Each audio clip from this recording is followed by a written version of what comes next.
Primeira carta de Paulo aos Coríntios, capítulo 1.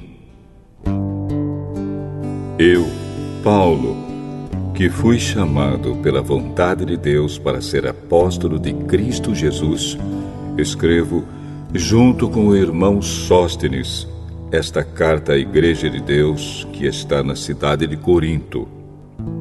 Escrevo a todos os que, pela sua união com Cristo Jesus, foram chamados para pertencerem ao povo de Deus. Esta carta é também para aqueles que em todos os lugares adoram o nosso Senhor Jesus Cristo, Senhor deles e nosso. Que a graça e a paz de Deus, o nosso Pai, e do Senhor Jesus Cristo estejam com vocês. Eu sempre agradeço ao meu Deus por causa da graça que Ele tem dado a vocês por meio de Cristo Jesus. Por estarem unidos com Cristo Jesus, vocês foram enriquecidos em tudo, tanto no dom de anunciar o Evangelho, como no dom da sabedoria espiritual. A mensagem a respeito de Cristo está tão firme em vocês, que vocês não têm deixado de receber nenhum dom espiritual enquanto esperam a vinda do nosso Senhor Jesus Cristo. Cristo vai conservá-los firmes até o fim, para que no dia da volta do nosso Senhor Jesus Cristo, vocês não tenham culpa de nada. Deus é fiel e chamou vocês para que vivam em união com o seu Filho Jesus Cristo, o nosso Senhor. Irmãos, peço, pela autoridade do nosso Senhor Jesus Cristo, que vocês estejam de acordo no que dizem e que não haja divisões entre vocês. Sejam completamente unidos num só pensamento e numa só intenção. Pois, meus irmãos, algumas pessoas da família de Cloé me contaram que existem brigas entre vocês. O que eu quero dizer é isto: cada um de vocês diz uma coisa diferente. Um diz, eu sou de Paulo. Outro, eu sou de Apolo. Outro, eu sou de Pedro. E ainda outro, eu sou de Cristo. Por acaso Cristo foi dividido em várias partes? Será que Paulo morreu crucificado em favor de vocês? Ou será que vocês foram batizados em nome de Paulo? Graças a Deus que eu não batizei nenhum de vocês, a não ser Crispo e Gaio. Assim ninguém pode dizer que vocês foram batizados em meu nome. Ah, sim. Batizei também Estéfanas e a família dele. Mas não lembro de ter batizado mais ninguém. Pois Cristo não me enviou para batizar, mas para anunciar o Evangelho, e anunciá-lo sem usar a linguagem da sabedoria humana, para não tirar o poder da morte de Cristo na cruz. De fato, a mensagem da morte de Cristo na cruz é loucura para os que estão se perdendo.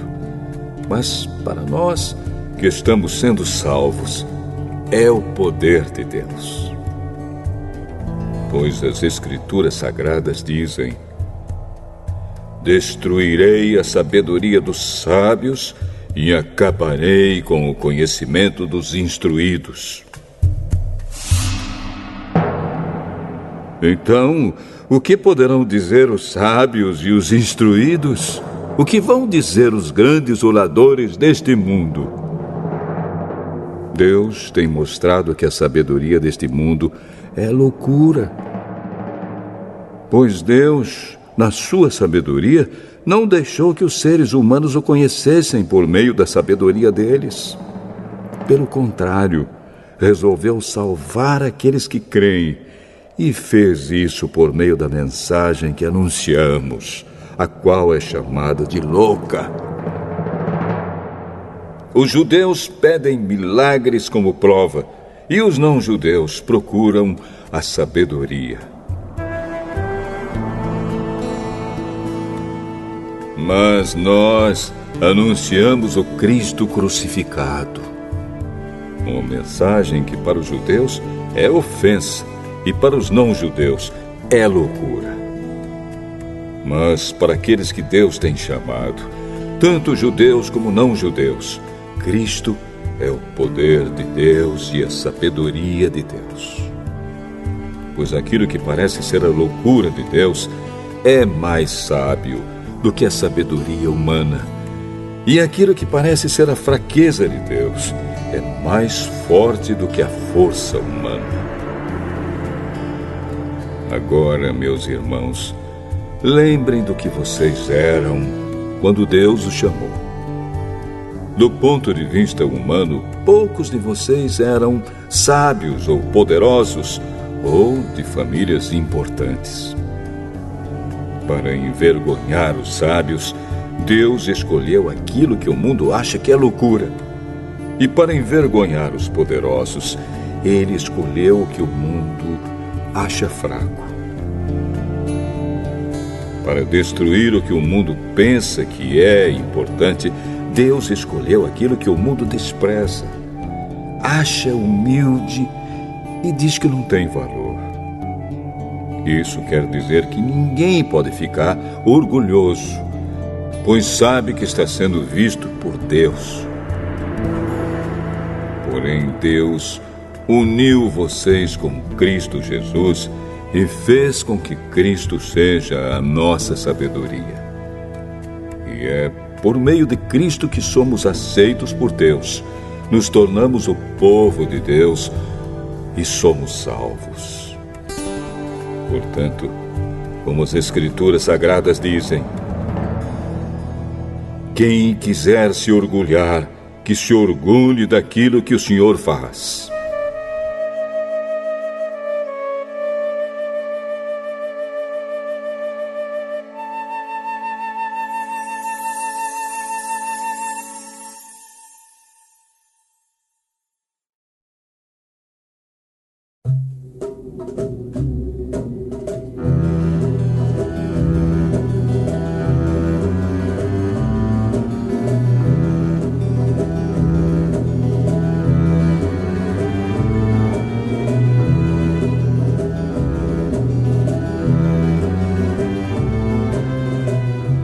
Primeira Carta aos Coríntios, capítulo 2. Meus irmãos, quando fui anunciar a vocês a verdade secreta de Deus, não usei muitas palavras nem grande sabedoria, porque quando estive com vocês, resolvi esquecer tudo, a não ser Jesus Cristo e principalmente a sua morte na cruz. Quando visitei vocês, eu estava fraco e tremia de medo. O meu ensinamento e a minha mensagem não foram dados com a linguagem da sabedoria humana, mas com provas firmes do poder do Espírito de Deus. Portanto, a fé que vocês têm não se baseia na sabedoria humana, mas no poder de Deus. Porém, para os que são espiritualmente maduros, anunciamos uma mensagem de sabedoria. Mas não é de uma sabedoria deste mundo, nem a dos poderes que o governam e que estão perdendo o seu poder. A sabedoria que anunciamos é a sabedoria secreta de Deus, escondida dos seres humanos, a sabedoria que o próprio Deus, antes mesmo da criação do mundo, já havia escolhido para nossa glória. Nenhum dos poderes que agora governam o mundo conheceu essa sabedoria. Pois, se a tivessem conhecido, não teriam crucificado o glorioso Senhor. Porém, como dizem as Escrituras Sagradas, o que ninguém nunca viu nem ouviu, e o que jamais alguém pensou que podia acontecer, Foi isso o que Deus preparou para aqueles que o amam.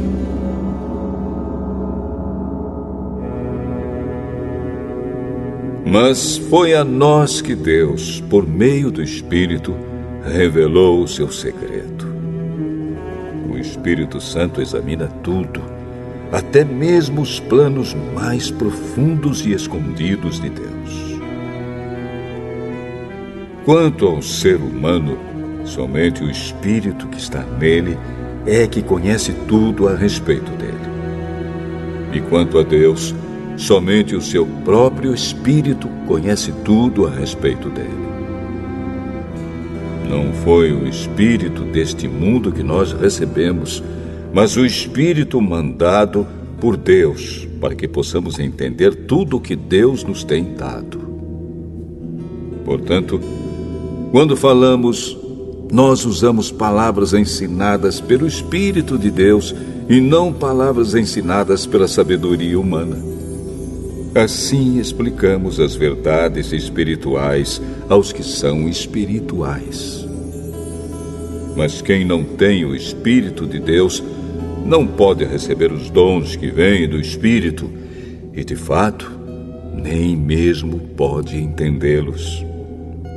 Essas verdades são loucura para essa pessoa, porque o sentido delas só pode ser entendido de modo espiritual.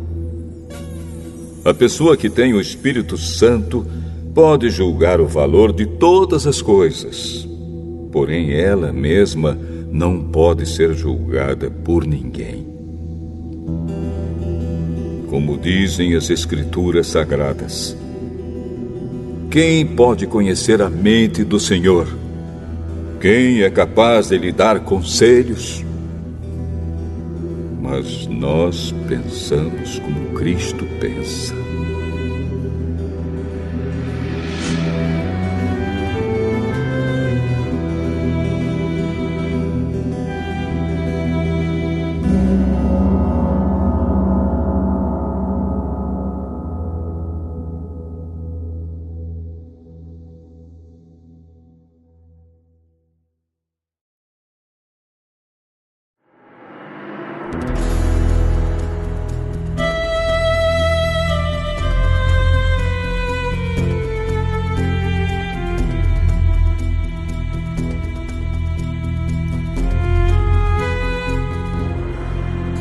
Primeira Carta aos Coríntios, capítulo 3. Na verdade, irmãos, eu não pude falar com vocês como costumo fazer com as pessoas que têm o Espírito de Deus. Tive de falar com vocês como se vocês fossem pessoas do mundo, como se fossem crianças na fé cristã.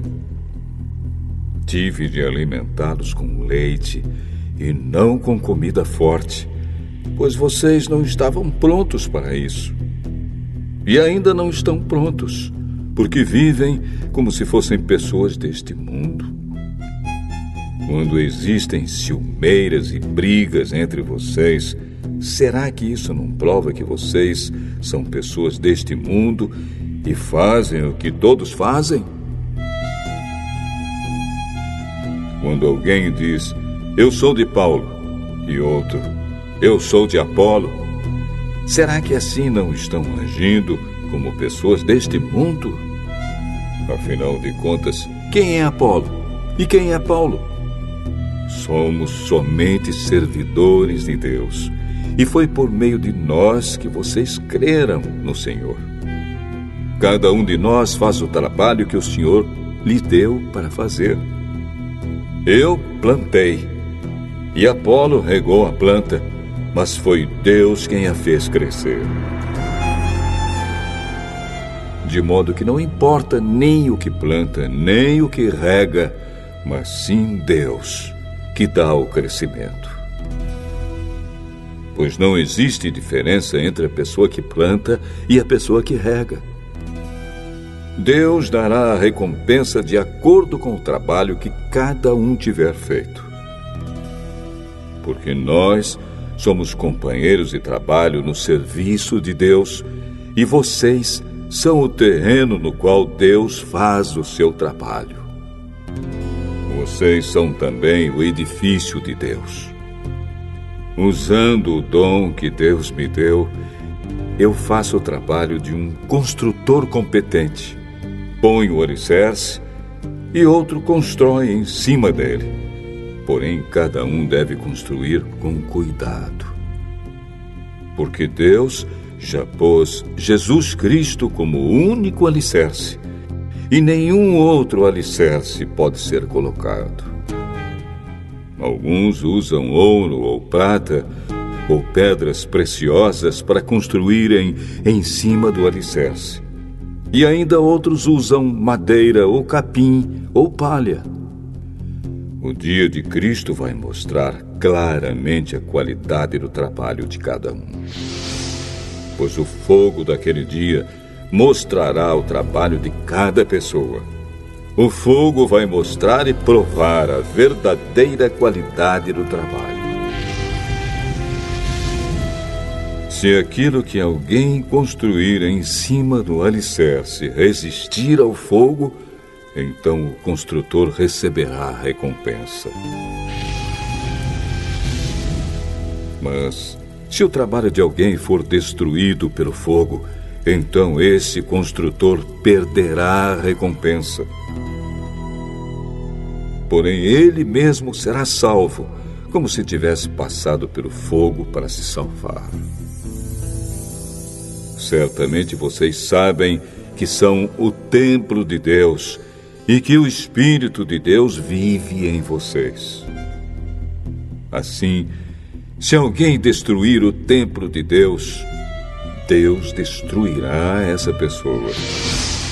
Pois o templo de Deus é santo e vocês são o seu templo. Que ninguém engane a si mesmo. Se algum de vocês pensa que é sábio conforme a sabedoria humana, então precisa se tornar louco para ser de fato sábio. Pois aquilo que este mundo acha que é sabedoria, Deus acha que é loucura. Como dizem as Escrituras Sagradas, Deus pega os sábios nas suas espertezas. E também, o Senhor sabe que os pensamentos dos sábios não valem nada. Ninguém deve se orgulhar daquilo que as pessoas podem fazer. Pois tudo é de vocês, isto é, Paulo, Apolo, Pedro, este mundo, a vida e a morte, o presente e o futuro. Tudo isso pertence a vocês. E vocês pertencem a Cristo. E Cristo pertence a Deus.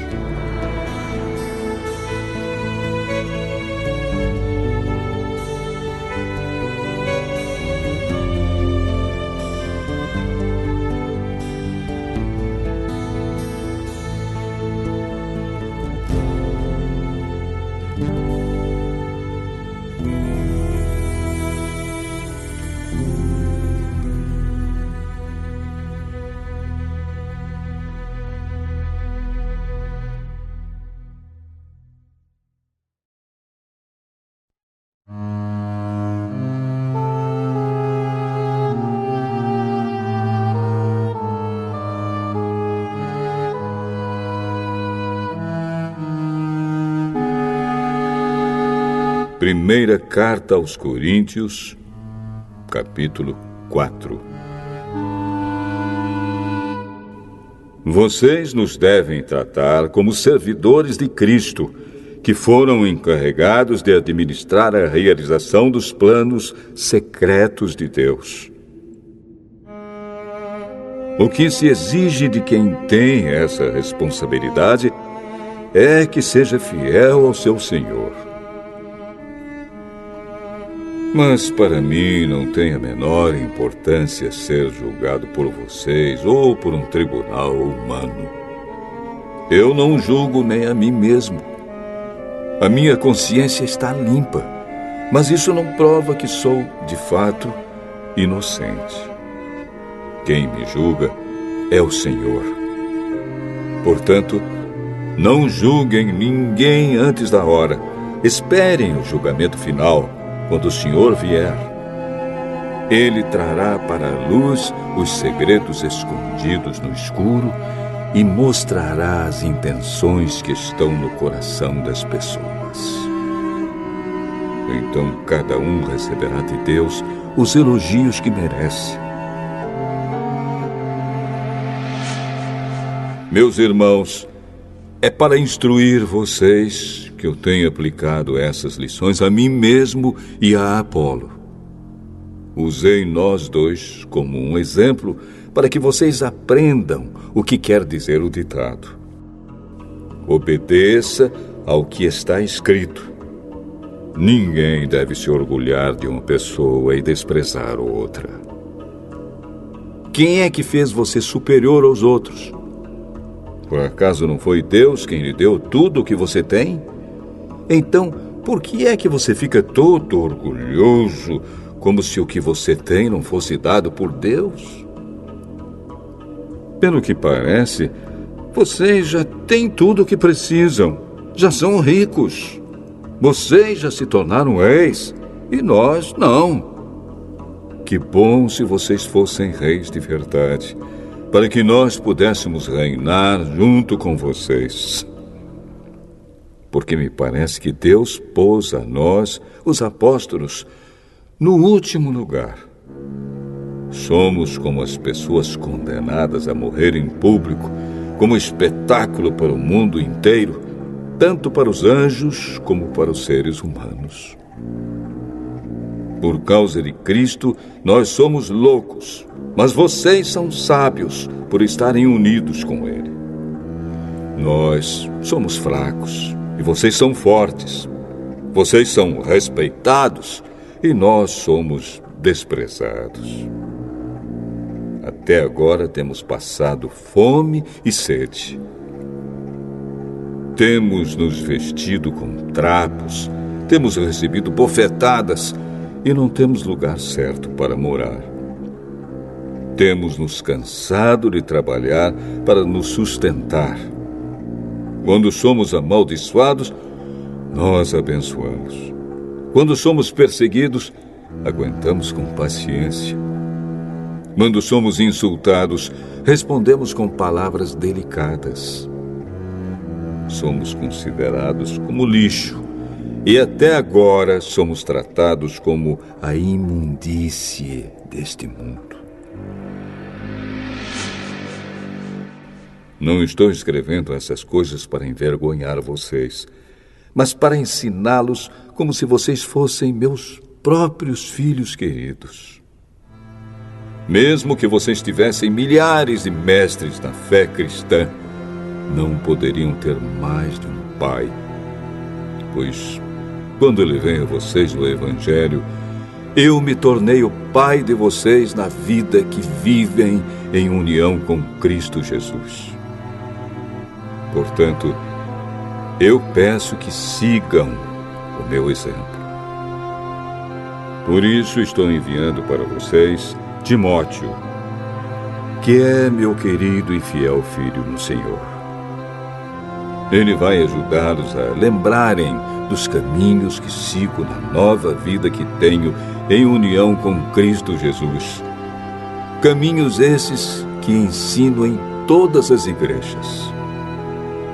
Alguns de vocês ficaram orgulhosos, certos de que eu não iria visitá-los.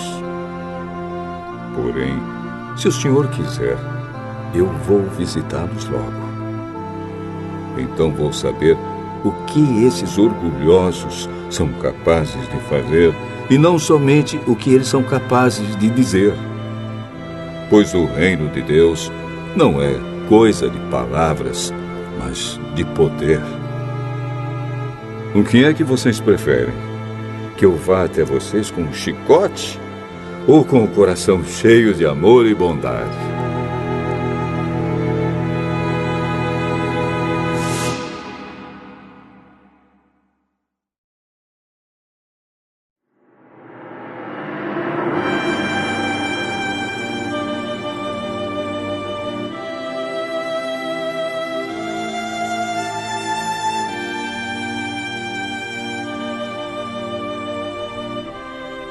Primeira carta aos Coríntios, capítulo 5.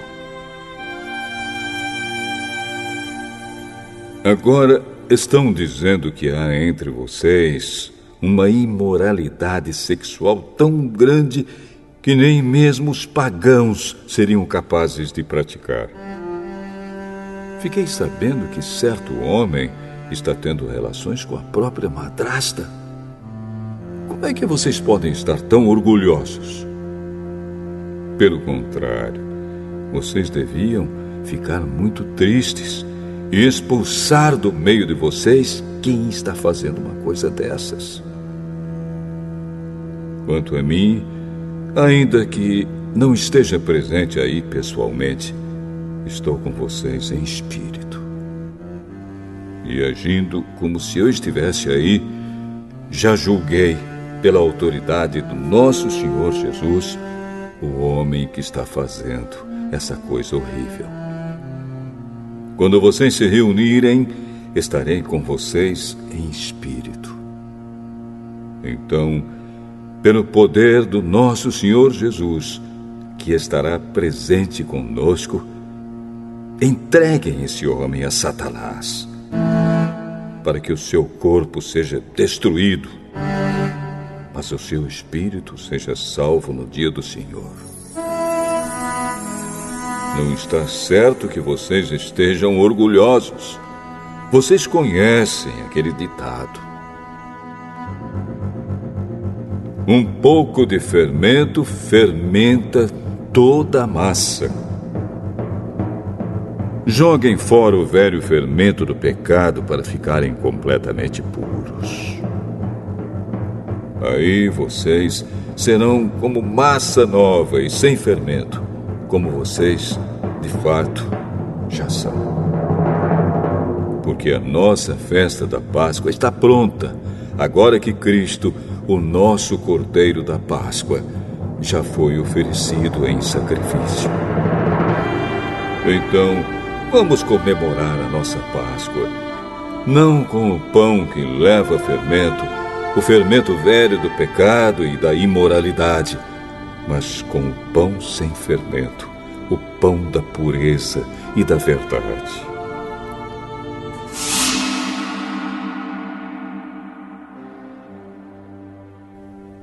Na outra carta que escrevi a vocês, eu recomendei que vocês não tivessem nada a ver com gente imoral. Eu não quis dizer que neste mundo vocês devem ficar separados dos pagãos que são imorais, avarentos, ladrões ou que adoram ídolos. Pois, para evitar essas pessoas, vocês teriam de sair deste mundo. O que eu digo é que vocês não devem ter nada a ver com ninguém que se diz irmão na fé, mas é imoral, ou avarento, ou adora ídolos, ou é bêbado, ou difamador, ou ladrão. Com gente assim, vocês não devem nem comer uma refeição. Afinal de contas, eu não tenho o direito de julgar os que não são cristãos. Deus os julgará. Mas será que vocês não devem julgar os seus irmãos na fé? Como dizem as Escrituras Sagradas: expulsem do meio de vocês esse homem imoral.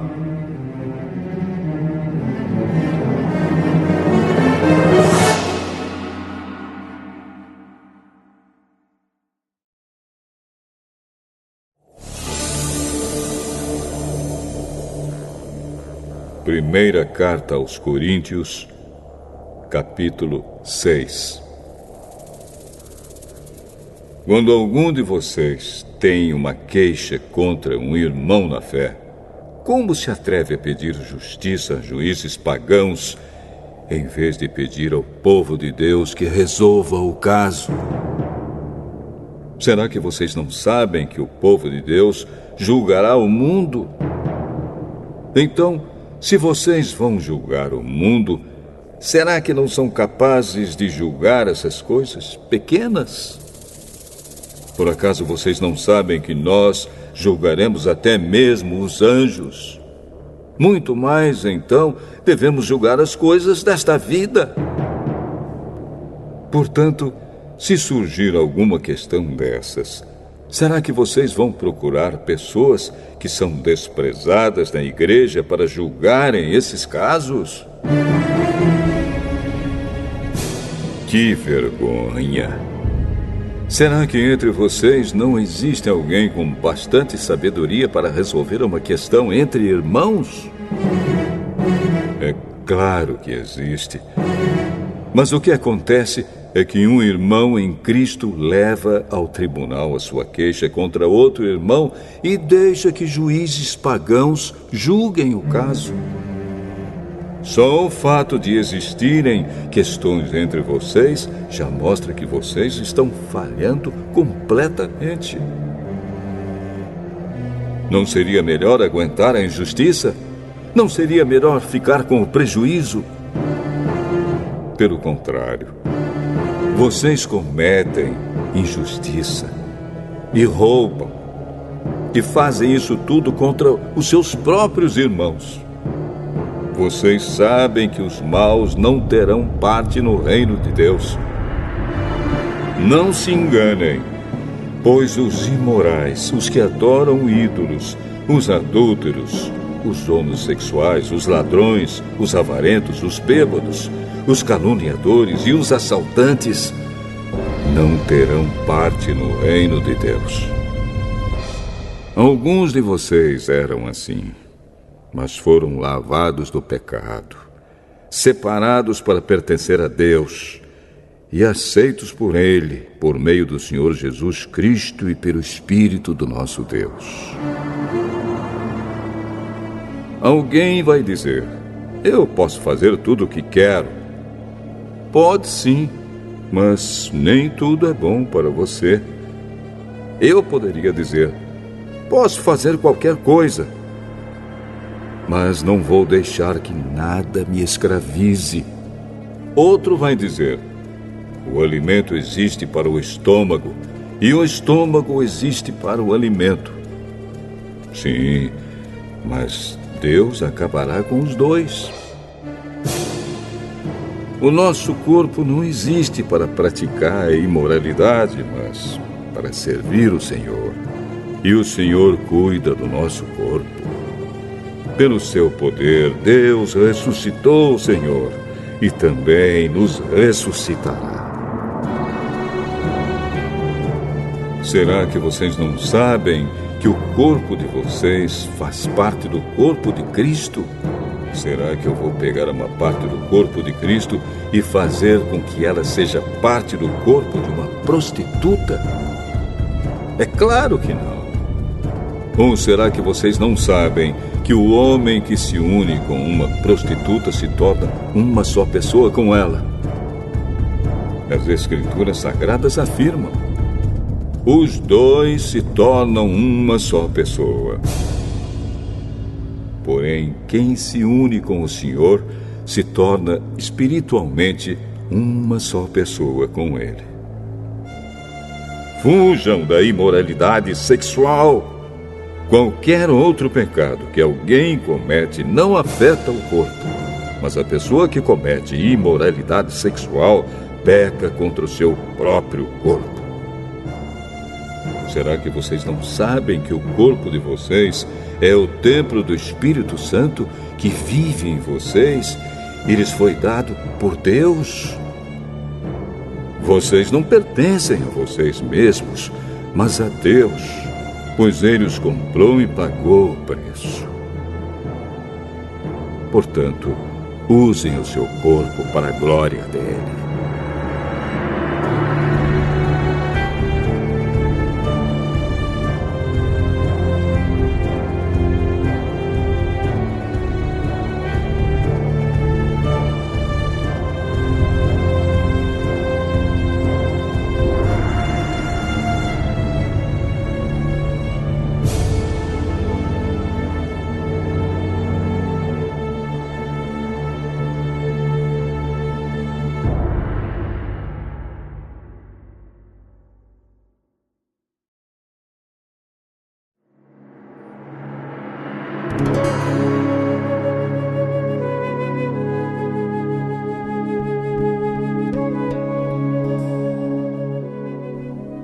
Primeira carta aos Coríntios, capítulo 7.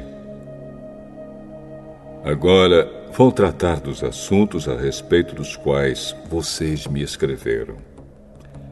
Vocês dizem que o homem faz bem em não casar.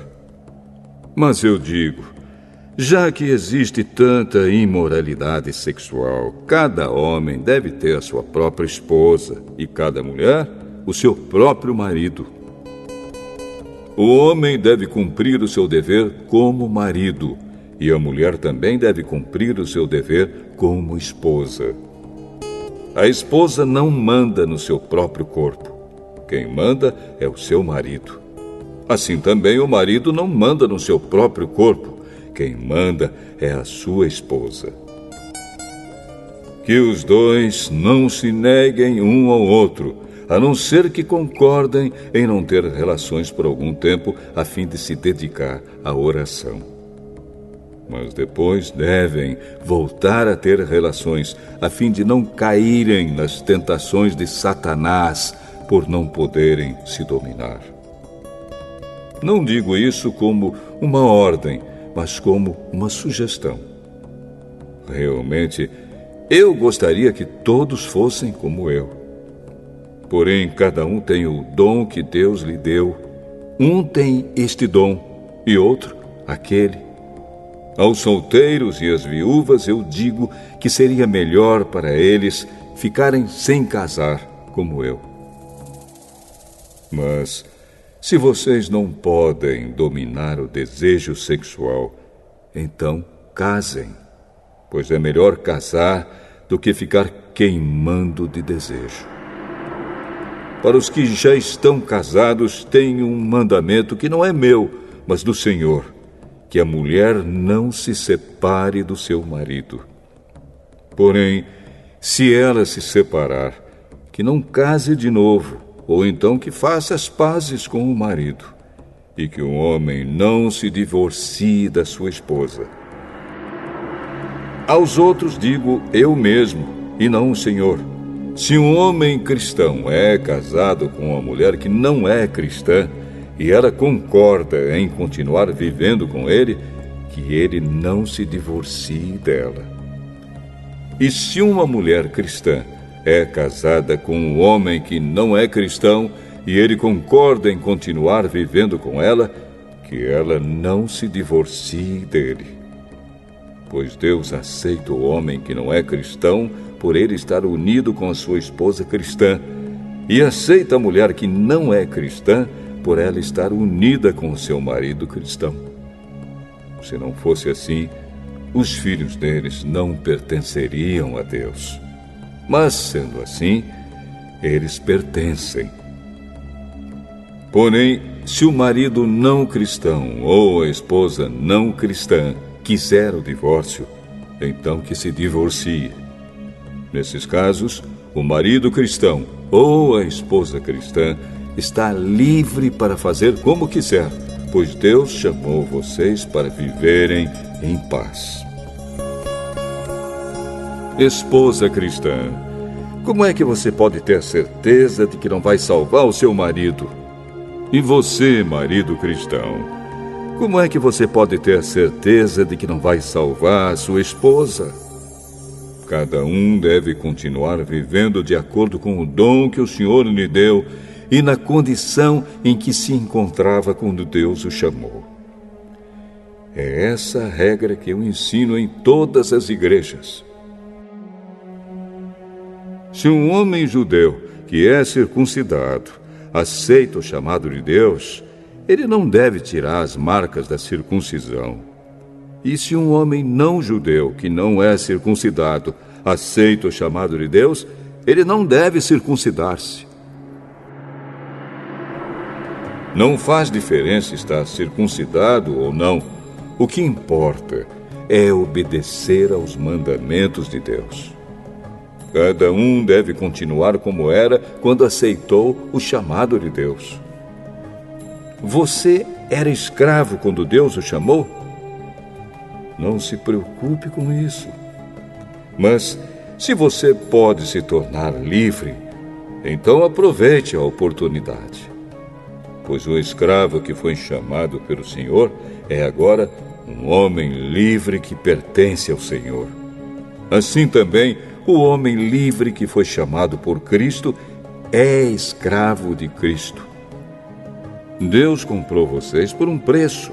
Portanto, não se tornem escravos de seres humanos. Irmãos, cada um deve continuar na presença de Deus, assim como era quando Deus o chamou. Para os solteiros, eu não tenho nenhum mandamento do Senhor, porém dou a minha opinião como uma pessoa que, pela misericórdia do Senhor, merece confiança. Por causa dos tempos difíceis em que vivemos, eu penso que é melhor para o homem ficar como está. Você tem esposa? Então não procure se separar dela. Você é solteiro? Então não procure esposa. Porém, se você casar, não estará cometendo pecado. E se uma moça solteira casar, também não estará cometendo pecado. Mas eu gostaria de poupar vocês dos problemas de cada dia que terão na vida de casados. Irmãos, o que eu quero dizer é isto. Não nos resta muito tempo. E daqui em diante os casados devem viver como se não tivessem casado. Os que choram, como se não estivessem chorando. Os que estão rindo, como se não estivessem rindo. Os que compram, como se não fosse deles aquilo que compraram. Os que tratam das coisas deste mundo, como se não estivessem ocupados com elas.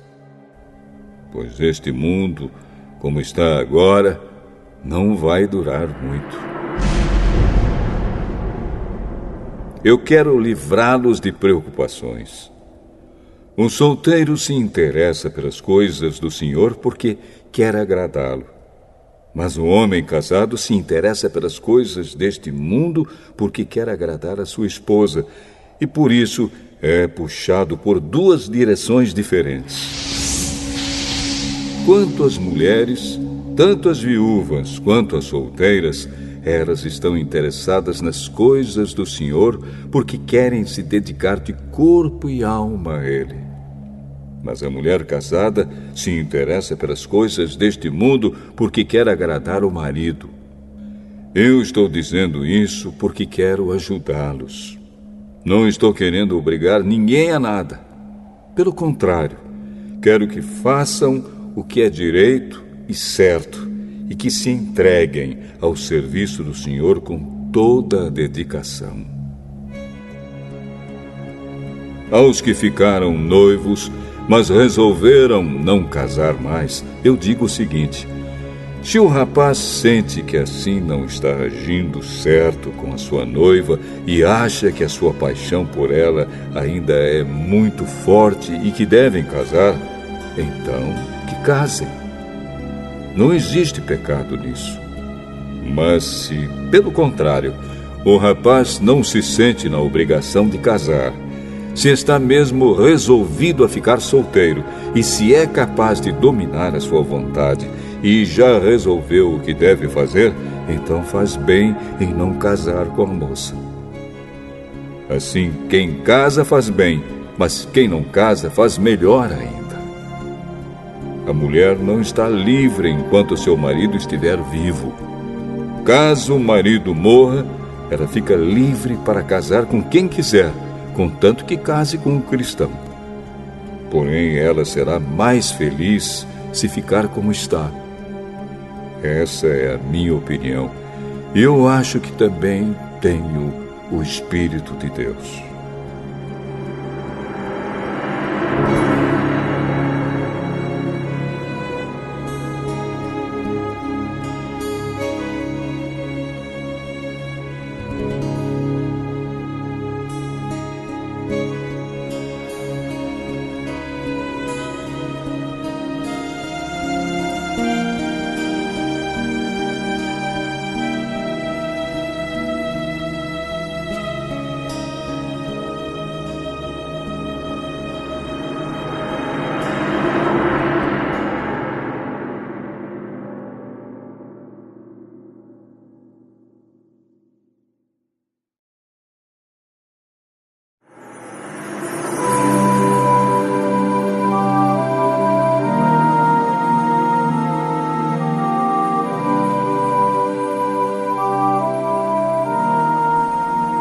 Primeira carta aos Coríntios, capítulo 8. Agora vou tratar do problema dos alimentos oferecidos aos ídolos. Na verdade, como se diz, todos nós temos conhecimento. Porém, esse tipo de conhecimento enche a pessoa de orgulho, mas o amor nos faz progredir na fé. A pessoa que pensa que sabe alguma coisa ainda não tem a sabedoria que precisa. Mas quem ama a Deus é conhecido por Ele. Quanto a comer alimentos que tenham sido oferecidos aos ídolos, nós sabemos que um ídolo representa alguma coisa que realmente não existe. E sabemos que existe somente um Deus. Pois existem os que são chamados de deuses, tanto no céu como na terra, como também existem muitos deuses e muitos senhores. Porém, para nós, existe somente um Deus, o Pai e Criador de todas as coisas, para quem nós vivemos. E existe somente um Senhor, que é Jesus Cristo, por meio de quem todas as coisas foram criadas e por meio de quem nós existimos. Mas nem todos conhecem essa verdade. Existem pessoas tão acostumadas com os ídolos que até agora comem desses alimentos pensando que eles pertencem aos ídolos. A consciência dessas pessoas é fraca e por isso elas se sentem impuras quando comem desses alimentos. Não é esta ou aquela comida que vai fazer com que Deus nos aceite. Nós não perderemos nada se não comermos e não ganharemos nada se comermos desse alimento. Mas tenham cuidado para que essa liberdade de vocês não faça com que os fracos na fé caiam em pecado. Porque se uma pessoa que tem a consciência fraca neste assunto vir você, que tem conhecimento, comendo alimentos no templo de um ídolo, será que essa pessoa não vai querer também comer alimentos oferecidos aos ídolos? Assim, este cristão fraco, este seu irmão por quem Cristo morreu, vai se perder por causa do conhecimento que você tem. Desse modo, pecando contra o seu irmão e ferindo a consciência dele, você estará pecando contra Cristo. Portanto, se o alimento faz com que o meu irmão peque, nunca mais vou comer carne a fim de que eu não seja a causa do pecado dele.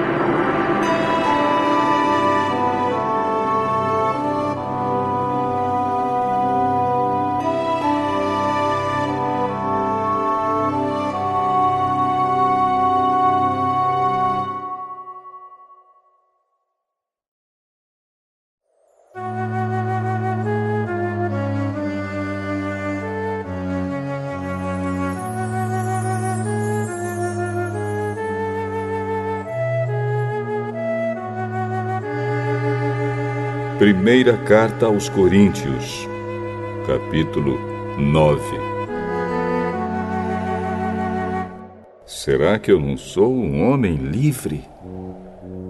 Por acaso não sou um apóstolo? Será que eu não vi Jesus, o nosso Senhor? Por acaso vocês não são o resultado do trabalho que faço para o Senhor? Mesmo que outros não me aceitem como apóstolo, vocês me aceitam. Vocês mesmos, pelo fato de estarem unidos com o Senhor, são a prova de que sou um apóstolo.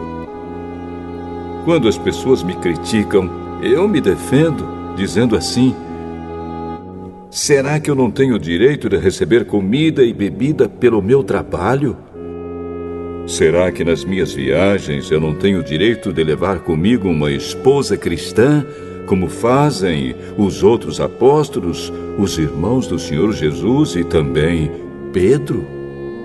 Ou será que Barnabé e eu somos os únicos que temos de trabalhar para nos sustentar? Quem já ouviu falar de algum soldado que pagou as suas próprias despesas no exército? Ou qual é o fazendeiro que não come das uvas da sua própria plantação? Ou qual é o pastor que não toma do leite do seu gado? Não pensem que eu me apoio somente nesses exemplos da vida diária, pois a lei diz a mesma coisa. Na lei de Moisés está escrito assim: não amarre a boca do boi quando ele estiver pisando o trigo. Por acaso Deus está interessado nos bois? Ou foi a nosso respeito que ele disse isso? É claro que isso está escrito em nosso favor. Tanto a pessoa que planta como a que colhe fazem o seu trabalho na esperança de receber a sua parte da colheita. Se temos semeado entre vocês a semente espiritual, será demais se recebermos de vocês alguma recompensa material? Se outros têm o direito de esperar isso de vocês, será que nós não temos muito mais direito do que eles? No entanto, nós não temos usado esse direito. Pelo contrário, temos aguentado tudo para não atrapalhar o Evangelho de Cristo.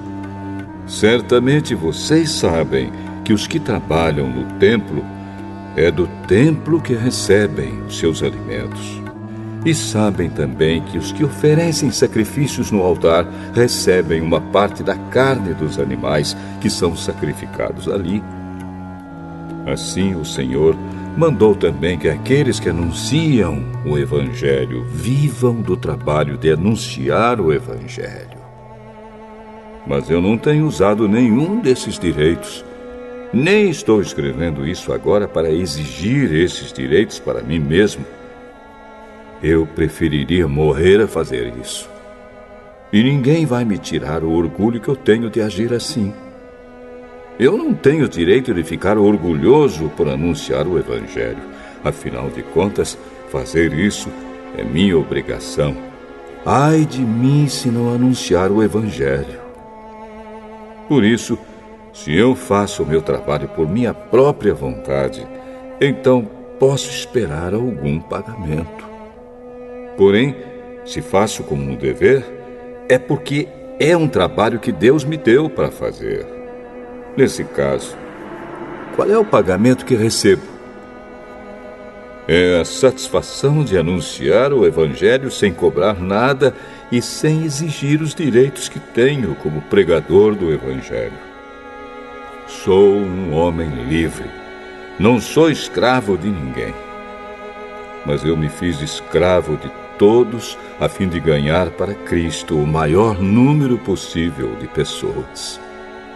Quando trabalho entre os judeus, vivo como judeu a fim de ganhá-los para Cristo. Não estou debaixo da lei de Moisés, mas quando trabalho entre os judeus, vivo como se estivesse debaixo dessa lei para ganhar os judeus para Cristo. Assim também, quando estou entre os não-judeus, vivo fora da lei de Moisés a fim de ganhar os não-judeus para Cristo. Isso não quer dizer que eu não obedeço à lei de Deus, pois estou, de fato, debaixo da lei de Cristo. Quando estou entre os fracos na fé, eu me torno fraco também, a fim de ganhá-los para Cristo. Assim, eu me torno tudo para todos, a fim de poder, de qualquer maneira possível, salvar alguns. Faço tudo isso por causa do Evangelho, a fim de tomar parte nas suas bênçãos. Vocês sabem que numa corrida, embora todos os corredores tomem parte, somente um ganha o prêmio. Portanto, corram de tal maneira que ganhem o prêmio. Todo atleta que está treinando aguenta exercícios duros porque quer receber uma coroa de folhas de louro, uma coroa que, aliás, não dura muito. mas nós queremos receber uma coroa que dura para sempre. Por isso corro direto para a linha final. Também sou como um lutador de boxe que não perde nenhum golpe. Eu trato o meu corpo duramente e o obrigo a ser completamente controlado para que, depois de ter chamado outros para entrarem na luta, eu mesmo não venha a ser eliminado dela.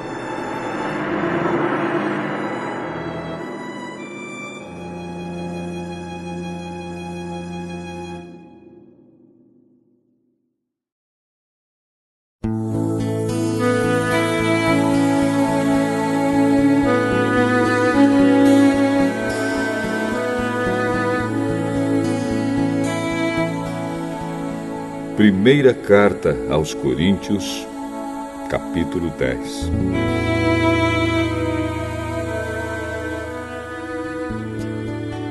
Irmãos, eu quero que vocês lembrem do que aconteceu com os nossos antepassados que seguiram Moisés. Todos foram protegidos pela nuvem e passaram pelo Mar Vermelho. Como seguidores de Moisés, eles foram batizados na nuvem e no mar. Todos comeram da mesma comida espiritual e beberam da mesma bebida espiritual, pois bebiam daquela rocha espiritual que ia com eles, e a rocha era Cristo.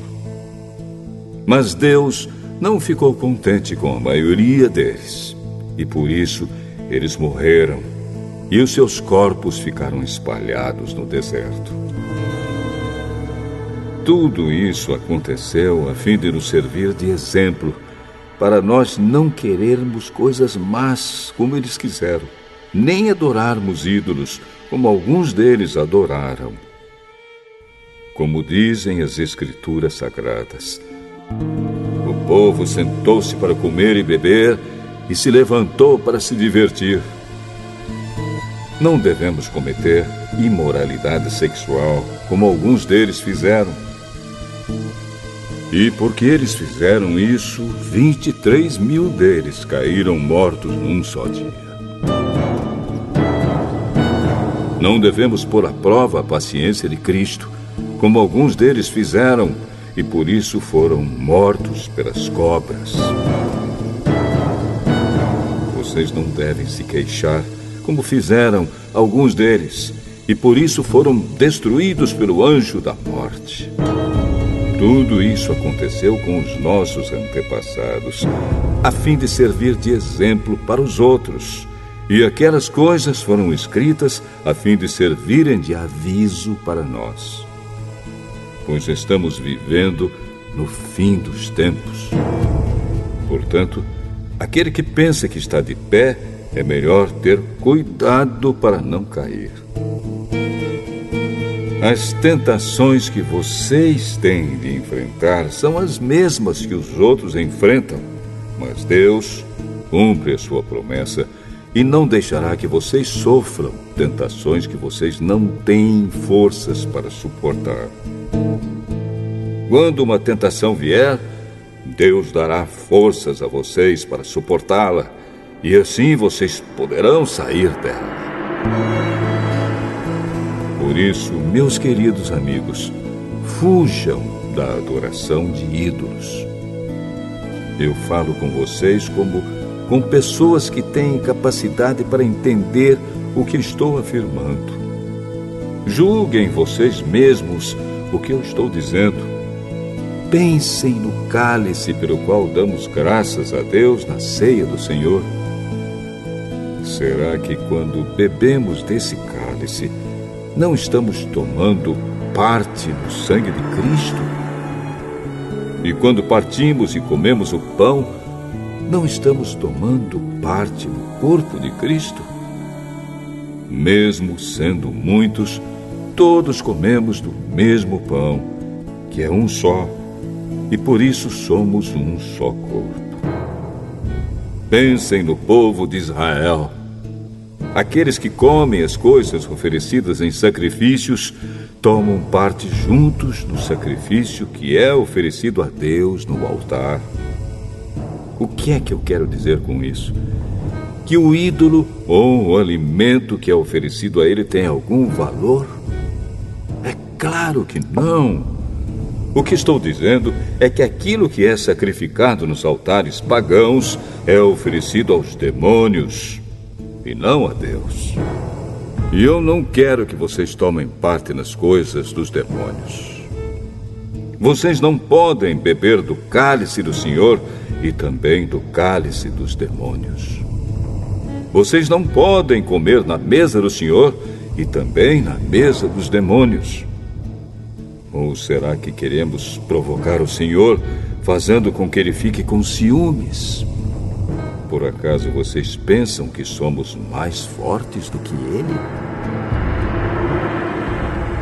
Alguns dizem assim: podemos fazer tudo o que queremos. Sim, mas nem tudo é bom. Podemos fazer tudo o que queremos, mas nem tudo é útil. Ninguém deve buscar os seus próprios interesses, e sim os interesses dos outros. Vocês podem comer de tudo que se vende no açougue, sem terem nenhuma dúvida de consciência. Pois, como dizem as Escrituras Sagradas, a terra e tudo o que nela existe pertencem ao Senhor. Se alguém que não é cristão convidá-los para comer e vocês resolverem ir, comam o que for posto na frente de vocês e não façam perguntas por motivo de consciência. Mas, se alguém disser a vocês: esta comida foi oferecida aos ídolos, neste caso, não comam, por causa daquele que disse isso e também por motivo de consciência. Não estou falando da sua própria consciência, mas da consciência do outro.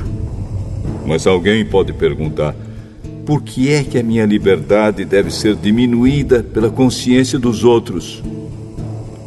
Se eu agradeço a Deus o alimento que como, por que é que sou criticado, se já o agradeci a Deus? Portanto, quando vocês comem ou bebem ou fazem qualquer outra coisa, façam tudo para a glória de Deus. Vivam de tal maneira que não prejudiquem os judeus, nem os não-judeus, nem a Igreja de Deus. Façam como eu. Procuro agradar a todos em tudo o que faço, não pensando no meu próprio bem, mas no bem de todos, a fim de que eles possam ser salvos.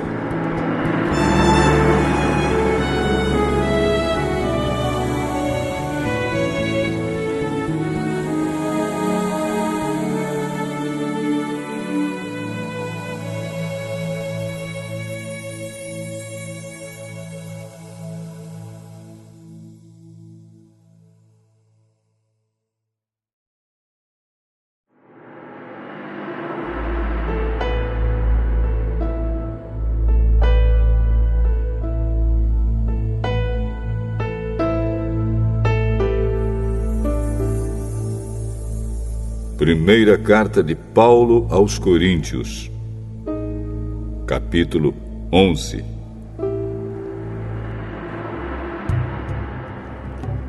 Sigam o meu exemplo como eu sigo o exemplo de Cristo. Eu os elogio porque vocês sempre lembram de mim e seguem as instruções que eu passei para vocês. Mas quero que entendam que Cristo tem autoridade sobre todo marido, que o marido tem autoridade sobre a esposa e que Deus tem autoridade sobre Cristo. Se um homem cobre a cabeça quando ora ou anuncia a mensagem de Deus nas reuniões de adoração, ele está ofendendo a honra de Cristo. E se uma mulher não cobre a cabeça quando ora ou anuncia a mensagem de Deus nas reuniões de adoração, ela está ofendendo a honra do seu marido. Nesse caso, não há nenhuma diferença entre ela e a mulher que tem a cabeça rapada. Se a mulher não cobre a cabeça, então é melhor que ela corte o cabelo de uma vez. Já que é vergonhoso para a mulher rapar a cabeça ou cortar o cabelo, então ela deve cobrir a cabeça.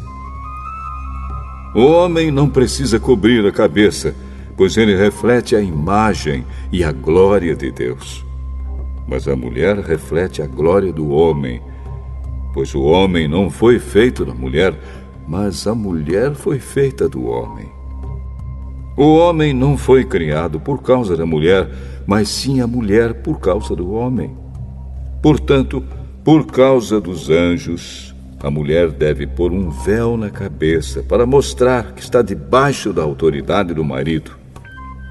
No entanto, por estarmos unidos com o Senhor, nem a mulher é independente do homem, nem o homem é independente da mulher.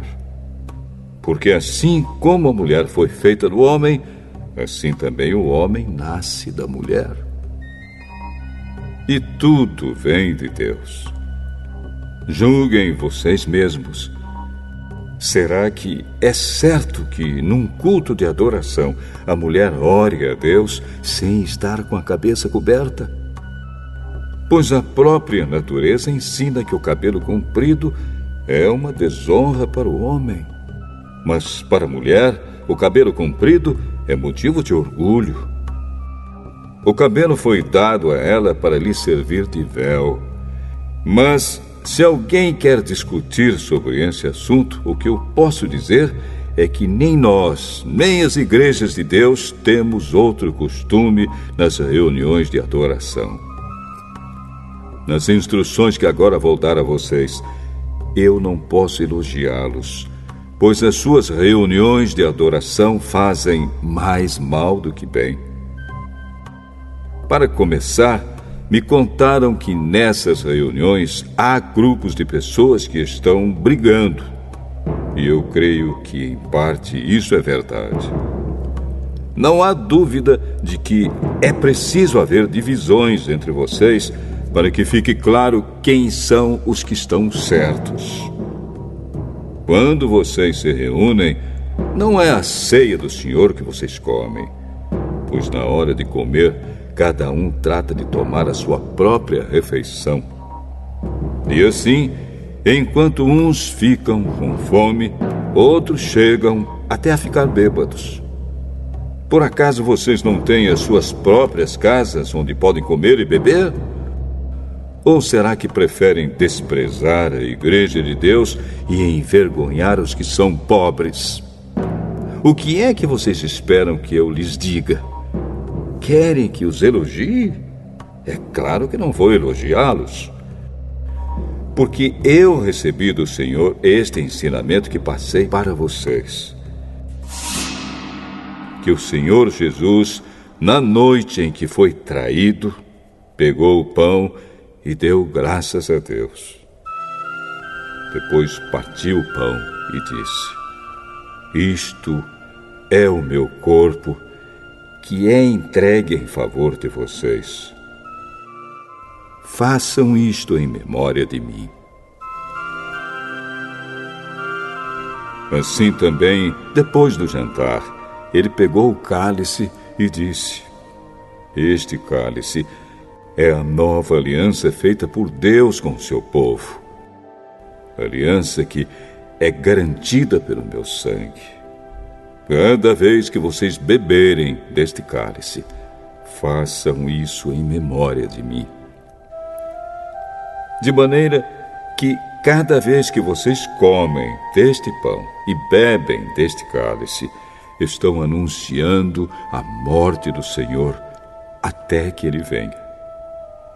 Por isso, aquele que comer do pão do Senhor ou beber do seu cálice de modo que ofenda a honra do Senhor, estará pecando contra o corpo e o sangue do Senhor. Portanto, que cada um examine a sua consciência e então coma do pão e beba do cálice. Pois A pessoa que comer do pão ou beber do cálice sem reconhecer que se trata do corpo do Senhor, estará sendo julgada ao comer e beber para o seu próprio castigo. É por isso que muitos de vocês estão doentes e fracos, e alguns já morreram. Se examinássemos primeiro a nossa consciência, nós não seríamos julgados pelo Senhor. Mas somos julgados e castigados pelo Senhor para não sermos condenados junto com o mundo. Portanto, meus irmãos, quando vocês se reunirem para a ceia do Senhor, esperem uns pelos outros. E se alguém estiver com fome, que coma em casa, para que Deus não castigue vocês por causa dessas reuniões. Os outros assuntos eu resolverei quando chegar aí.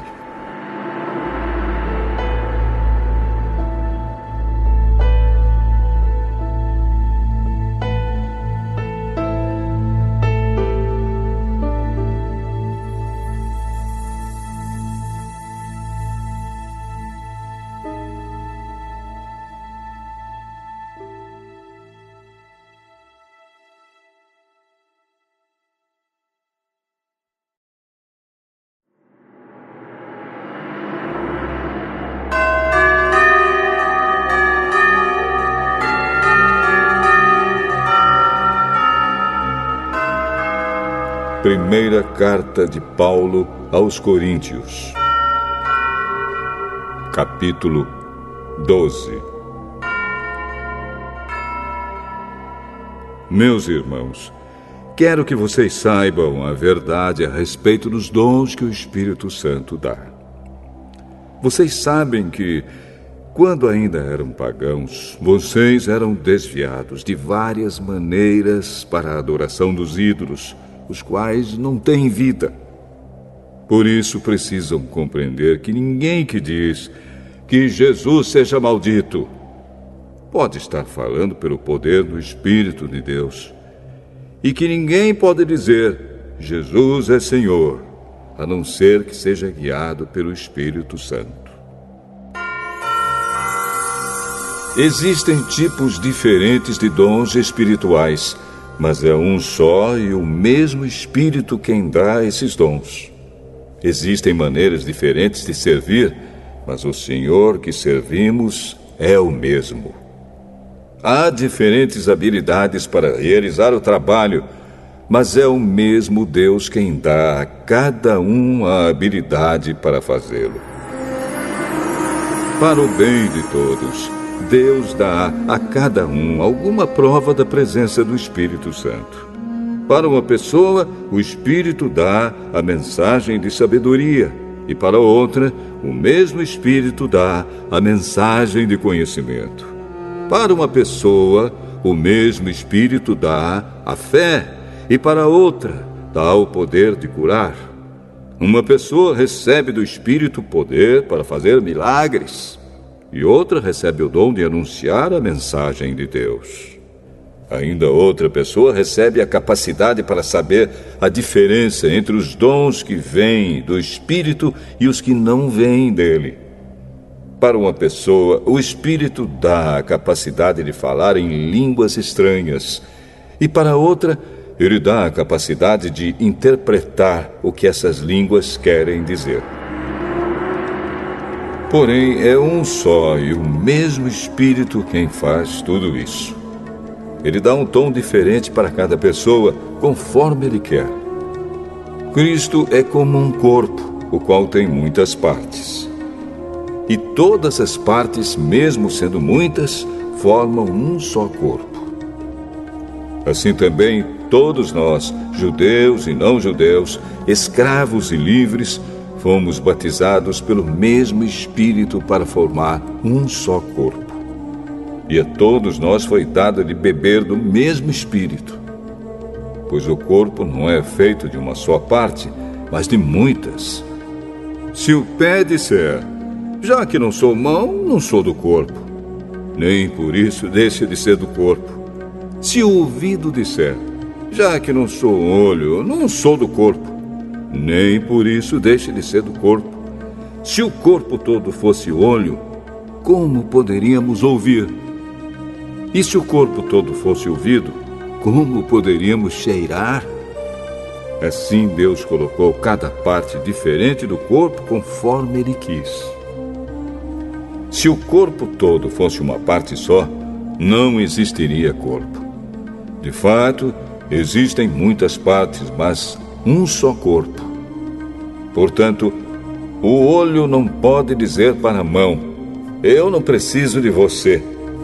E a cabeça não pode dizer para os pés: não preciso de vocês. O fato é que as partes do corpo que parecem ser as mais fracas são as mais necessárias. E aquelas que achamos menos honrosas são as que tratamos com mais honra. E as partes que parecem ser feias recebem um cuidado especial que as outras mais bonitas não precisam. Foi assim que Deus fez o corpo, dando mais honra às partes menos honrosas. Desse modo, não existe divisão no corpo, mas todas as suas partes têm o mesmo interesse umas pelas outras. Se uma parte do corpo sofre, todas as outras sofrem com ela. Se uma é elogiada, todas as outras se alegram com ela. Pois bem, vocês são o corpo de Cristo, e cada um é uma parte desse corpo. Na igreja, Deus pôs tudo no lugar certo. Em primeiro lugar, os apóstolos. Em segundo, os profetas. E em terceiro, os mestres. Em seguida, pôs os que fazem milagres. Depois, os que têm o dom de curar, ou de ajudar, ou de liderar, ou de falar em línguas estranhas. Nem todos são apóstolos, ou profetas, ou mestres. Nem todos têm o dom de fazer milagres, nem de curar doenças, nem de falar em línguas estranhas, nem de explicar o que essas línguas querem dizer. Por isso, se esforcem para ter os melhores dons. Porém, eu vou mostrar a vocês o caminho que é o melhor de todos.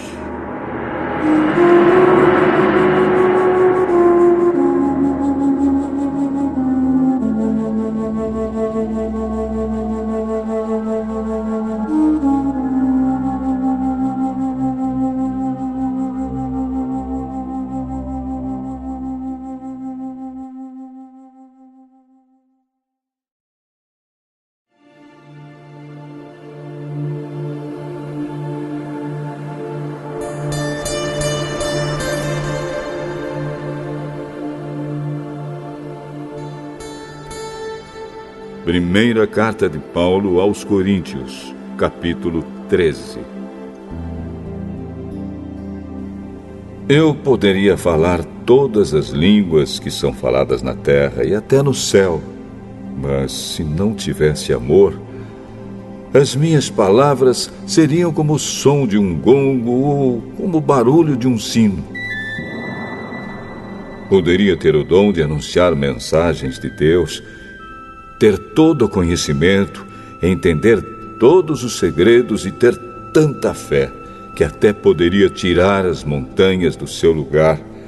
Mas, se não tivesse amor, eu não seria nada. Poderia dar tudo o que tenho e até mesmo entregar o meu corpo para ser queimado. Mas se eu não tivesse amor, isso não me adiantaria nada. Quem ama é paciente e bondoso. Quem ama não é ciumento, nem orgulhoso, nem vaidoso. Quem ama não é grosseiro, nem egoísta, não fica irritado, nem guarda mágoas. Quem ama não fica alegre quando alguém faz uma coisa errada, mas se alegra quando alguém faz o que é certo. Quem ama nunca desiste, porém suporta tudo com fé, esperança e paciência. O amor é eterno. Existem mensagens espirituais, porém elas durarão pouco. Existe o dom de falar em línguas estranhas, mas acabará logo. Existe o conhecimento, mas também terminará. Pois os nossos dons de conhecimento e as nossas mensagens espirituais são imperfeitos. Mas, quando vier o que é perfeito, então o que é imperfeito desaparecerá. Quando eu era criança, falava como criança, sentia como criança e pensava como criança. Agora que sou adulto, parei de agir como criança. O que agora vemos é como uma imagem imperfeita num espelho embaçado, mas depois veremos face a face.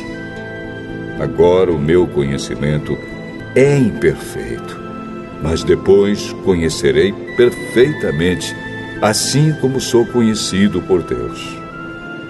Portanto, agora existem estas três coisas: a fé, a esperança e o amor. Porém, a maior delas é o amor.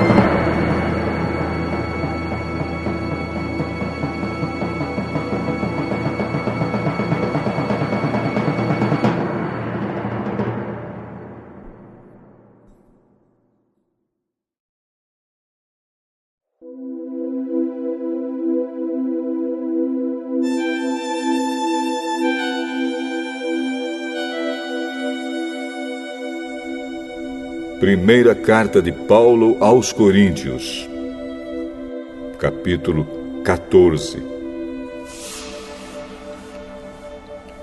Portanto, esforcem-se para ter amor.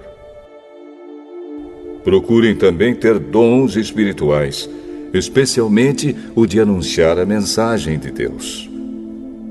Quem fala em línguas estranhas fala a Deus e não às pessoas, pois ninguém o entende.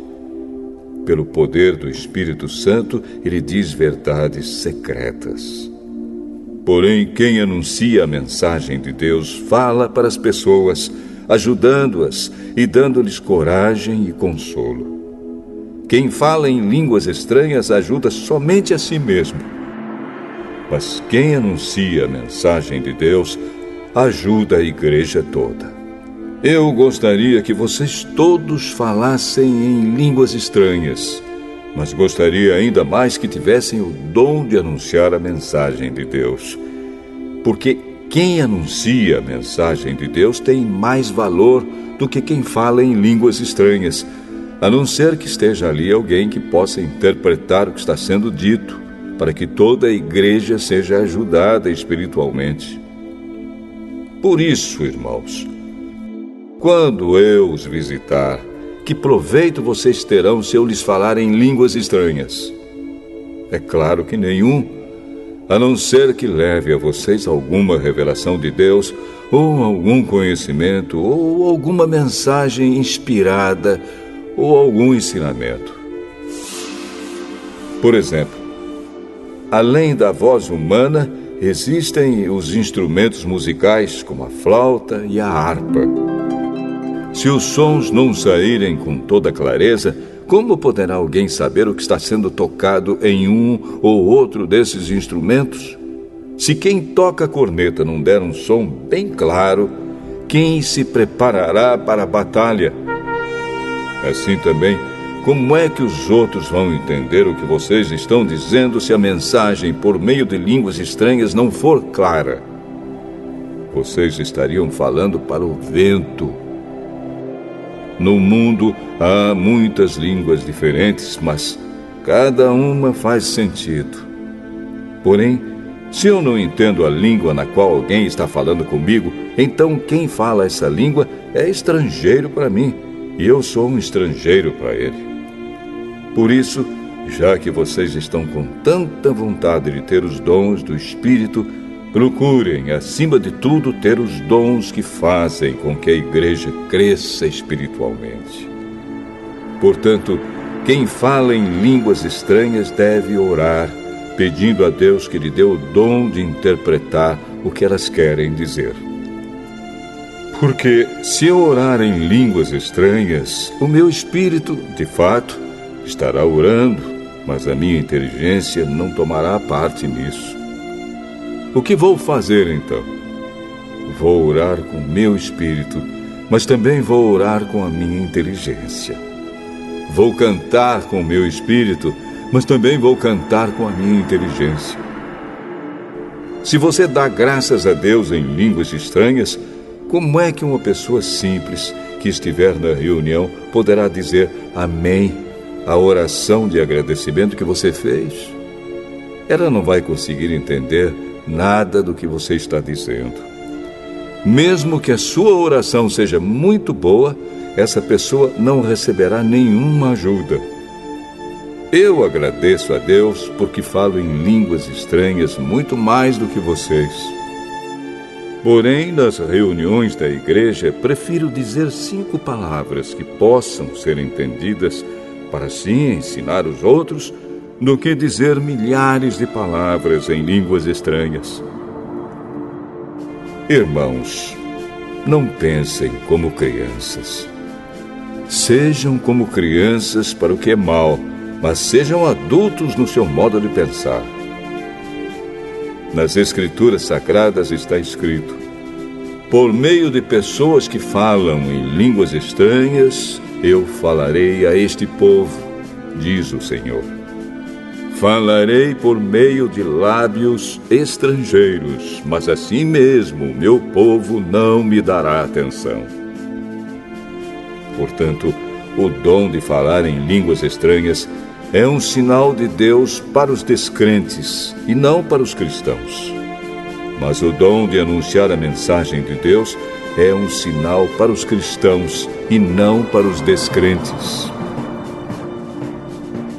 Imaginem que a igreja esteja reunida e todos comecem a falar em línguas estranhas.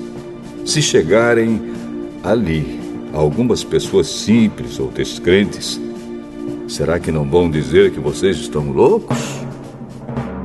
Mas se todos estiverem anunciando mensagens de Deus e entrar ali um descrente ou alguém que seja simples, ele vai ouvir o que vocês estão dizendo e se convencer do seu pecado. E ele será julgado pelo que ouvir. Os seus pensamentos secretos serão revelados. E ele vai se ajoelhar e adorar a Deus, dizendo: Deus está mesmo no meio de vocês. Portanto, meus irmãos, o que é que deve ser feito? Quando vocês se reúnem na igreja, um irmão tem um hino para cantar, outro, alguma coisa para ensinar, outro, uma revelação de Deus, outro, uma mensagem em línguas estranhas, e ainda outro, a interpretação dessa mensagem. Que tudo seja feito para o crescimento espiritual da igreja. Se algum de vocês falar em línguas estranhas, então que apenas 2 ou 3 falem, um depois do outro, e que alguém interprete o que está sendo dito. Mas, se não houver ninguém que possa interpretar, então fiquem calados e falem somente consigo mesmos e com Deus. No caso de 2 ou 3 receberem a mensagem de Deus, estes devem falar, e os outros que pensem bem no que eles estão dizendo. Se uma outra pessoa que estiver ali sentada receber a mensagem de Deus, quem estiver falando deve se calar. Vocês todos podem anunciar a mensagem de Deus, um de cada vez, para que todos aprendam e fiquem animados. Quem fala deve controlar o dom de anunciar a mensagem de Deus, pois Deus não quer que nós vivamos em desordem, e sim em paz. Como em todas as igrejas do povo de Deus, as mulheres devem ficar caladas nas reuniões de adoração. Elas não têm permissão para falar. Como diz a lei, elas não devem ter cargos de direção. Se quiserem saber alguma coisa, que perguntem em casa ao marido. É vergonhoso que uma mulher fale nas reuniões da igreja. Por acaso a mensagem de Deus veio de vocês? Ou será que veio somente para vocês? Se alguém pensa que é mensageiro de Deus ou que tem algum dom espiritual, deve saber que o que estou escrevendo é mandamento do Senhor. Mas se alguém não der atenção a isso, que ninguém dê atenção a essa pessoa. Assim, meus irmãos, procurem sempre anunciar a mensagem de Deus, mas não proíbam que se falem línguas estranhas. Portanto, façam tudo com decência e ordem.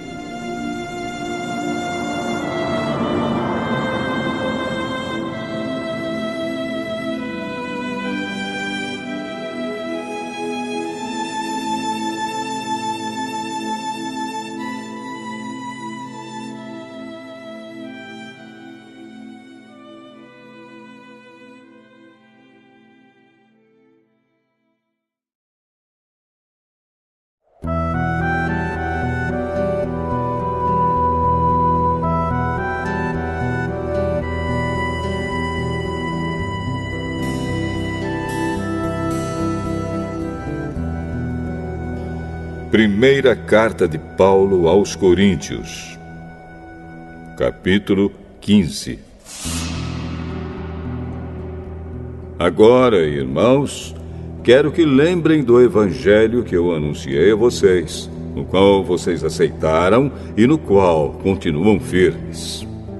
A mensagem que anunciei a vocês é o evangelho, por meio do qual vocês são salvos, se continuarem firmes nele. A não ser que não tenha adiantado nada vocês crerem nele. Eu passei para vocês o ensinamento que recebi e que é da mais alta importância. Cristo morreu pelos nossos pecados, como está escrito nas Escrituras Sagradas. Ele foi sepultado e no terceiro dia foi ressuscitado, como está escrito nas Escrituras, e apareceu a Pedro e depois aos 12 apóstolos. Depois apareceu de uma só vez a mais de 500 seguidores, dos quais a maior parte ainda vive, mas alguns já morreram. Em seguida apareceu a Tiago, e mais tarde a todos os apóstolos. Por último, depois de todos, ele apareceu também a mim, como para alguém nascido fora de tempo. De fato, eu sou o menos importante dos apóstolos e até nem mereço ser chamado de apóstolo, pois persegui a igreja de Deus. Mas, pela graça de Deus, sou o que sou. E a graça que Ele me deu não ficou sem resultados. Pelo contrário, eu tenho trabalhado muito mais do que todos os outros apóstolos. No entanto, não sou eu quem tem feito isso, e sim a graça de Deus que está comigo. Assim, não importa se a mensagem foi entregue por mim ou se foi entregue por eles. O importante é que foi isso que todos nós anunciamos, e foi nisso que vocês creram. Se a nossa mensagem é que Cristo foi ressuscitado, como é que alguns de vocês dizem que os mortos não vão ressuscitar? Se não existe a ressurreição de mortos, então quer dizer que Cristo não foi ressuscitado. E se Cristo não foi ressuscitado, nós não temos nada para anunciar, e vocês não têm nada para crer. E mais ainda, nesse caso estaríamos mentindo contra Deus, porque afirmamos que Ele ressuscitou Cristo. Mas, se é verdade que os mortos não são ressuscitados, então Deus não ressuscitou Cristo.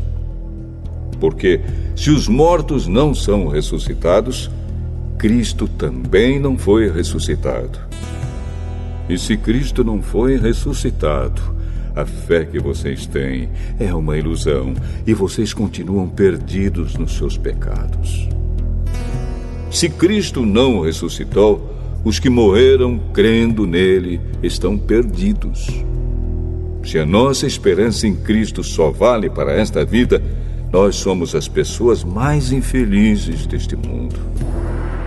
Mas a verdade é que Cristo foi ressuscitado. E isso é a garantia de que os que estão mortos também serão ressuscitados. Porque assim como por meio de um homem veio a morte, assim também por meio de um homem veio a ressurreição. Assim como, por estarem unidos com Adão, todos morrem, assim também, por estarem unidos com Cristo, todos ressuscitarão. Porém, cada um será ressuscitado na sua vez. Cristo, o primeiro de todos, depois os que são de Cristo, quando ele vier. E então virá o fim. Cristo destruirá todos os governos espirituais, todas as autoridades e poderes, e entregará o reino a Deus, o Pai. Pois Cristo tem de reinar até que Deus faça com que ele domine todos os inimigos. O último inimigo que será destruído é a morte.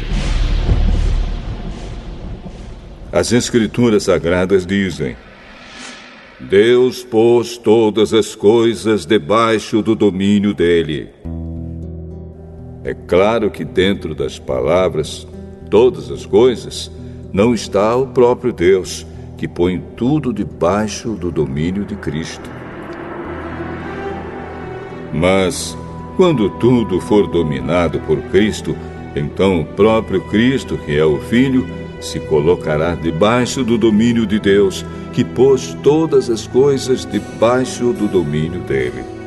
Então Deus reinará completamente sobre tudo.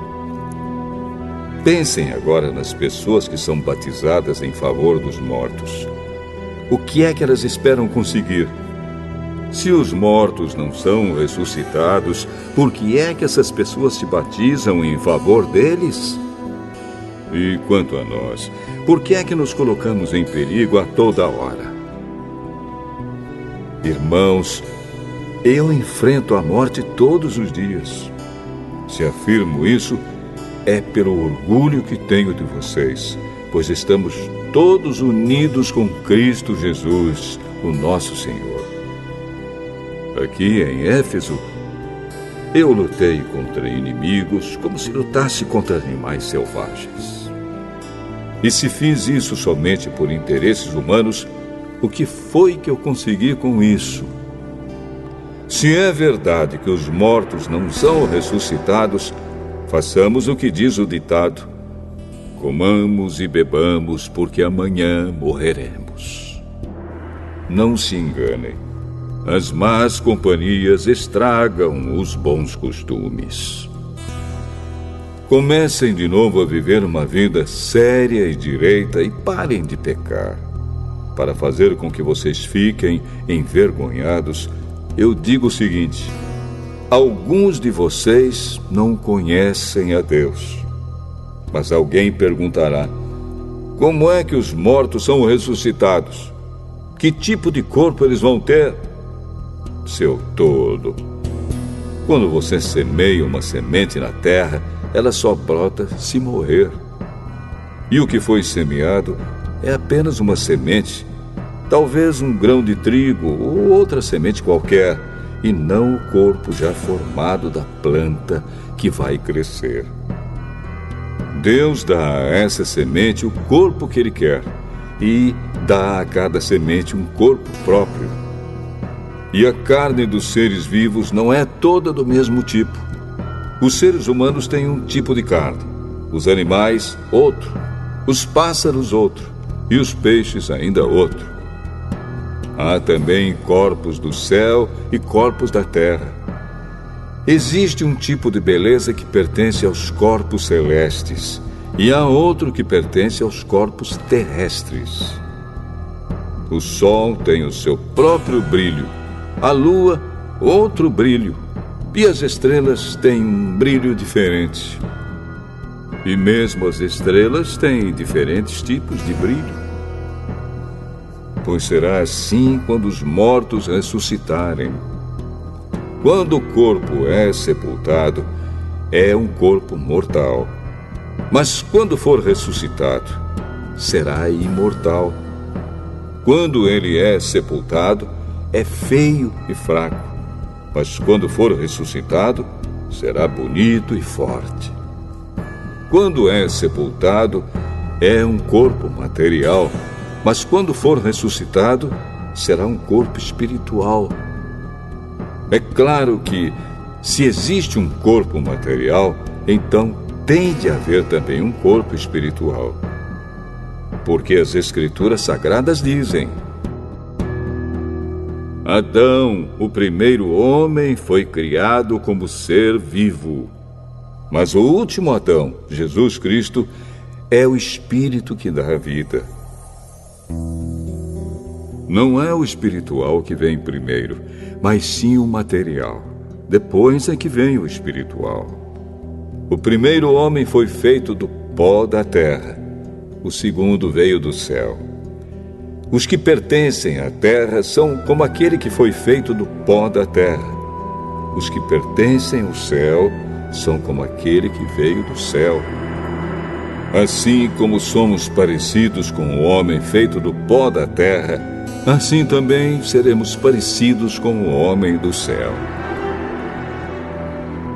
Meus irmãos, o que eu quero dizer é isto: o que é feito de carne e de sangue não pode ter parte no reino de Deus, e o que é mortal não pode ter a imortalidade. Escutem bem este segredo. Nem todos vamos morrer, mas todos nós vamos ser transformados num instante, num abrir e fechar de olhos, quando tocar a última trombeta. Ela tocará. Os mortos serão ressuscitados como seres imortais, e todos nós seremos transformados. Pois este corpo mortal precisa se vestir com o que é imortal. Este corpo que vai morrer precisa se vestir com o que não pode morrer. Assim, quando este corpo mortal se vestir com o que é imortal, quando este corpo que morre se vestir com o que não pode morrer, então acontecerá o que as Escrituras Sagradas dizem: a morte está destruída. A vitória é completa. Onde está, ó morte, a sua vitória? Onde está, ó morte, o seu poder de ferir? O que dá à morte o poder de ferir é o pecado. E o que dá ao pecado o poder de ferir é a lei. Mas agradeçamos a Deus, que nos dá a vitória por meio do nosso Senhor Jesus Cristo. Portanto, queridos irmãos, continuem fortes e firmes. Continuem ocupados no trabalho do Senhor, pois vocês sabem que todo o seu esforço nesse trabalho sempre traz proveito.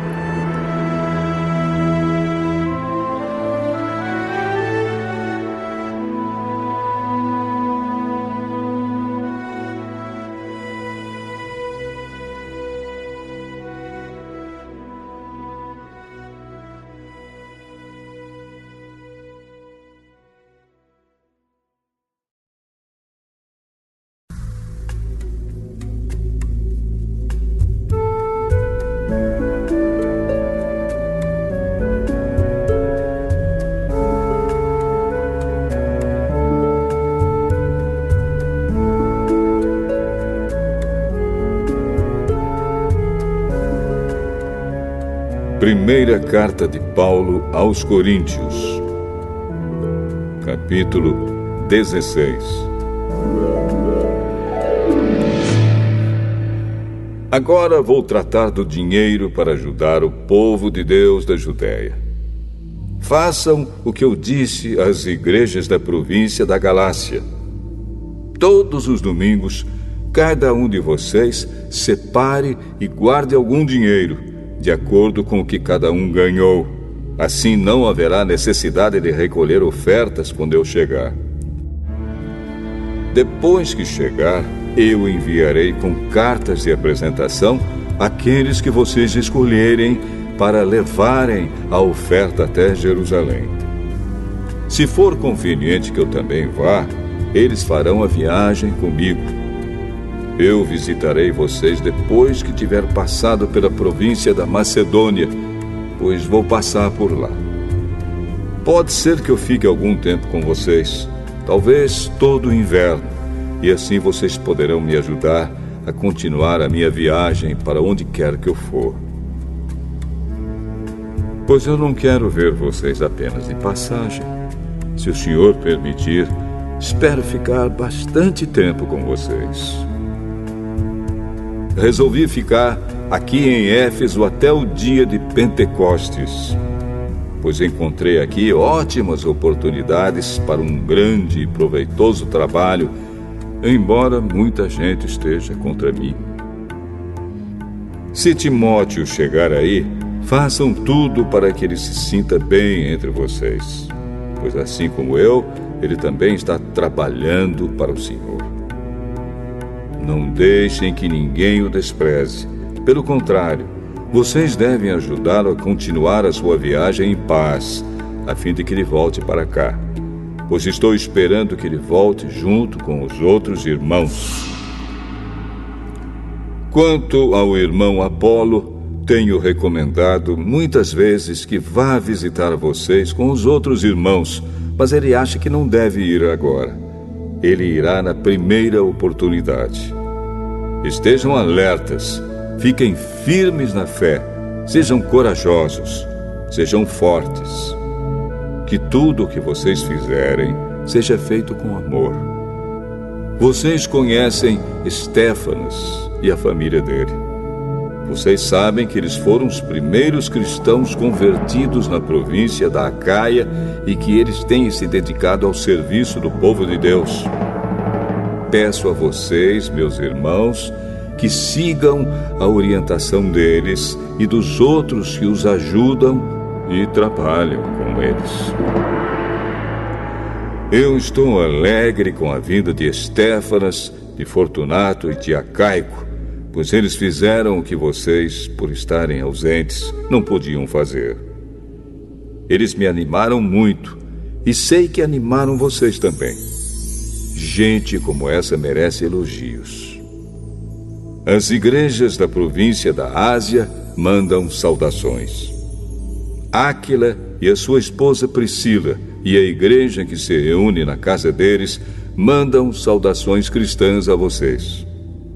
Todos os irmãos daqui mandam saudações. Cumprimentem uns aos outros com um beijo de irmão. Escrevo isto com a minha própria mão. Quem não ama o Senhor, que seja amaldiçoado. Maranatá. Vem, nosso Senhor. Que a graça do nosso Senhor Jesus esteja com vocês. E que o meu amor esteja com todos vocês, pois estamos unidos com Cristo Jesus.